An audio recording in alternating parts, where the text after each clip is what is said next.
প্রেমের গল্পে নির্মিত হতে যাচ্ছে সিনেমা, যেখানে পর্দায় আবারও জুটি বেঁধে হাজির হতে চলেছেন আদর আজাদ ও স্বপ্নম বুবলী।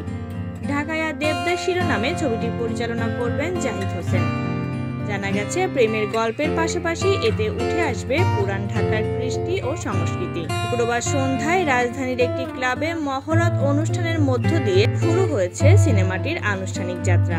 পরিচালক জানান, ঢাকায়া দেবদাস মূলত প্রেমের গল্পের সিনেমা, তবে এটিকে আবার শুধু প্রেম কাহিনী বলতেও নারাজ তিনি বলেন, জাতি, ধর্ম, সম্প্রদায়ের ভাষা, সমাজ, সংস্কৃতি ভিত্তিক চলচ্চিত্র বিরল।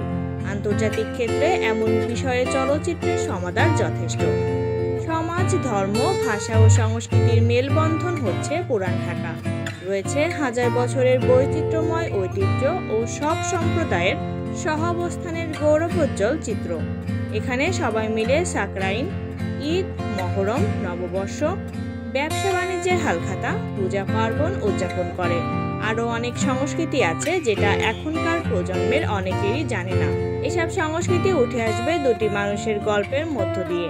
এই গল্পে আরও থাকবে ঢাকাবাসীর জন্ম, মৃত্যু, বিয়ে সহ পারিবারিক নানা বৈচিত্র্যময় কৃষ্টি ও সংস্কৃতি। থাকবে নববর্ষের গান, কাশিদা, কাওয়ালি, হিজরা সম্প্রদায়ের গান সহ শিয়াদেব শোকের গান। থাকবে চলচ্চিত্রের নায়ক নায়িকা সহ পুরান ঢাকার তরুণ তরুণীদের প্রেম ভালোবাসার ছন্দময় সঙ্গীত। জানা গেছে, আগামী বছরের জানুয়ারিতে সাকরাইন উৎসবের সময় শুরু হবে ঢাকায়া দেবদাস সিনেমার শুটিং।